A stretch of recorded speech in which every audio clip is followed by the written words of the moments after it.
දුර්ගා මෑණියන් බිහි වෙන්නේ ඉතා බල සම්පන්න මහීසාසුර් මරා දැමීමට. දින 9ක් පුරා සටන් කොට මහීසාසුර්ගේ ගෙල කපා මරා දමා ලෝකේ එක්සේසත් කරනවා මාතා දුර්ගා.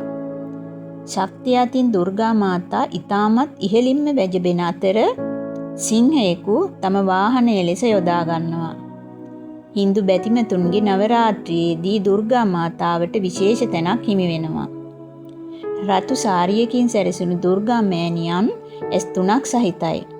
නරක මර්ධනය කර ධර්මයේ රකින්න දුර්ගා මෑණියන්ගේ ශක්තිය නුවණ අසම සමයි. දුර්ගා මෑණියන්ගේ 9ක් වූ ස්වරූප ලෙස ශෛලපුත්‍රී, බ්‍රහ්මචාරිණී, චන්ද්‍රගාන්ටා, කුෂ්මන්දා, ස්කන්ධ මාතා, කාත්‍යානී,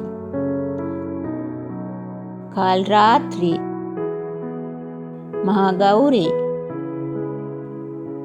සහ සිද්ධිදාත්‍රි හැඳින්විය හැක. නවරාත්‍රි පළමු දින මාතා ශෛලපුත්‍රී නොහොත් මාතා සතී වෙනුවෙන් පුද පූජා පවත්වයි. හිමාල රජුගේ දියණියක් වන මාතා සතී ශිව දෙවියන්ගේ පතිනියයි. සුදු ගවයෙකු පිට නැග සිටින අතර ත්‍රිශූලයක් හා නෙළුමක් අතතිව සිටී.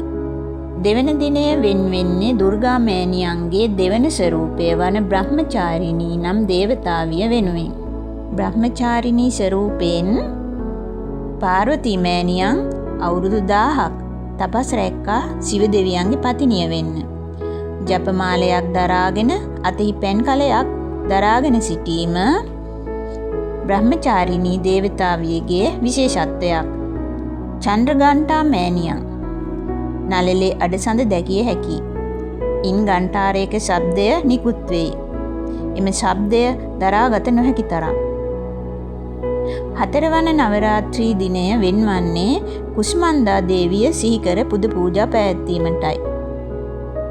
අඳුරු හිස් අවකාශයක්ව තිබූ විශ්වය තම සිනහවෙන් ආලෝකමත් විශ්වයක් බවට පත් කළේ කුෂ්මන්දා දේවියයි. පස්වන දින ස්කන්ධ මාතා පූජාව පවත්වනු ලබයි. කතරගම දෙවියන්ගේ මෑණියන් නිසා ස්කන්ධ මාතා ලෙස හඳුන්වයි. අත් 4ක් සහිතව එක් අතකින් කතරගම දෙවියන් උකුලෙහි හිඳුවාගෙන නෙළුමක් මත වැඩ හිඳී. එම නිසා පద్මාසන දේවිය ලෙසද නම් දරයි. 6 වන දිනේ සමරනු ලබන්නේ කාත්‍යානී දේවිය වෙනුවෙන්. ඍෂිවරයෙකු වන කාත්‍යානී ඍෂිවරයාගේ දියණියක්ව ඉපිදැත. කාලරාත්‍රී දේවිය වෙනුවෙන් 7 වන දින සමරනු ලබයි. කළු පාට ශරීර වර්ණයක් සහිත කාලරාත්‍රී දේවිය විශේෂයෙන් රක්ත බීජ නම් අසුරයාගෙන් මේ ලෝකේ බේරාගෙන ඇත. අඳුර නසා විශ්වයට ආලෝකය උදා කරයි. දුර්ගා මෑණියන්ගේ 8 වන ස්වරූපය මහා ගෞරී. කිසිවෙකුට සමකල නොහැකි සුදු වර්ණයක් හා රූප ශෝභාවක් මෑණියන් සතු වේ.